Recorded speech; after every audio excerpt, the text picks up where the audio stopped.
రాష్ట్ర మంత్రులకు AP CM Chandrababu Naidu శాఖలు కేటాయించారు. ఈ మేరకు జాబితాను విడుదల చేశారు. పవన్ కళ్యాణ్ కు డిప్యూటీ సీఎం తో పాటు పంచాయతీరాజ్, గ్రామీణాభివృద్ధి శాఖలు కేటాయించారు. నారా లోకేష్ కు హెచ్ఆర్డీ, ఐటీ శాఖలు కేటాయించారు. టీడీపీ సీనియర్ నేత అచ్చెన్నాయుడుకి వ్యవసాయ శాఖ ఇచ్చారు.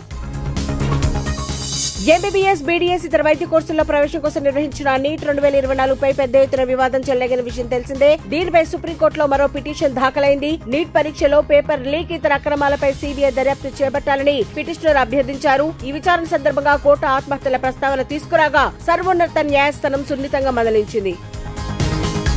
కువైట్లోని అల్మంగాఫ్ లో జరిగిన ఘోర అగ్ని ప్రమాదంలో 49 మంది కార్మికులు మరణించిన సంగతి తెలిసిందే. వారిలో 45 మందిని భారతీయులుగా అధికారులు గుర్తించారు. ఇప్పుడు ఆ మృతదేహాలను వాయుసేన విమానంలో కేరళలోని కొచ్చి అంతర్జాతీయ విమానాశ్రయానికి తీసుకొచ్చారు. శుక్రవారం కువైట్ విమానం భారత్ కు చేరుకుంటుందన్న సమాచారంతో బాధిత కుటుంబాలు పెద్ద ఎత్తున ఎయిర్పోర్ట్ కు వచ్చాయి. కోల్కతాలో అక్రోపోలి మాల్లో భారీ అగ్ని ప్రమాదం జరిగింది. మంటలు పెద్ద ఎత్తున చెలరేగడంతో ఆ ప్రాంతమంతా దట్టమైన పొగ వ్యాపించింది. ఘటనా స్థలానికి పలు అగ్నిమాపక యంత్రాలు చేరుకుని మంటలను అదుపులోకి తెచ్చేందుకు ప్రయత్నిస్తున్నాయి.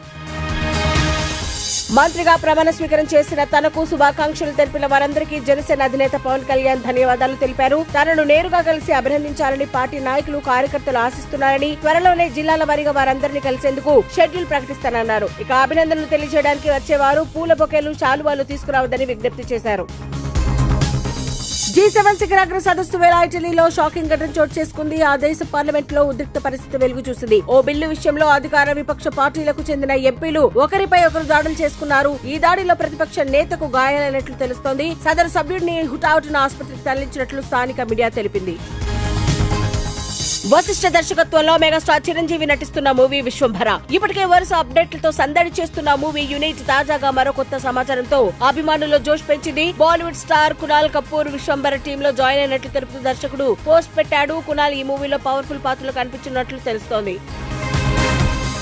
బాలీవుడ్ మిస్టర్ పర్ఫెక్ట్ అమీర్ ఖాన్ కొడుకు జునైద్ ఖాన్ హీరోగా పరిచయం అవుతున్న మహారాజ్ సినిమాపై వివాదం నెలకొంది. రీసెంట్ గా రిలీజ్ అయిన ట్రైలర్ లోని కొన్ని సన్నివేశాలు హిందువుల మనోభావాలు దెబ్బతీసేలా ఉన్నాయని, వెంటనే ఈ సినిమాను బ్యాన్ చేయాలంటూ కొన్ని హిందూ సంఘాలు డిమాండ్ చేస్తున్నాయి. ఈ సినిమా స్ట్రీమింగ్ చేస్తున్న నెట్ఫ్లిక్స్ సంస్థను సైతం ఇండియాలో బ్యాన్ చేయాలంటూ డిమాండ్ చేస్తున్నాయి. చైనాలో మీటూ ఉద్యమం చేపట్టిన ప్రఖ్యాత మహిళా జర్నలిస్టుకు 5 ఏళ్ల జైలు శిక్ష పడింది. ప్రభుత్వానికి వ్యతిరేకంగా ఉద్యమం చేపట్టిన ఘటనలో ఆమెను అరెస్ట్ చేశారు. సోఫియా హువాంగ్ జీకిన్ అనే జర్నలిస్టును కోర్టు దోషిగా తేల్చింది. 10 నెలల క్రితం ఈ కేసు విచారణ జరగగా ఇప్పుడు తీర్పునిచ్చారు. అనంతపురం జిల్లా గుంతకల్కు చెందిన 4 నెలల చిన్నారి అరుదైన రికార్డును సాధించింది. 4 నెలల వయసులోనే ఆల్ఫాబెట్స్, పక్షులు, జంతువులను, పండ్లను అలవోకగా గుర్తిస్తోంది. గుంతకల్ పట్టణానికి చెందిన రైల్వే ఉద్యోగి సుధాకర్ సింధు దంపతుల 4 నెలల పాప క్రిస్టినా సియారా ఈ అరుదైన రికార్డును తన ఖాతాలో వేసుకుంది.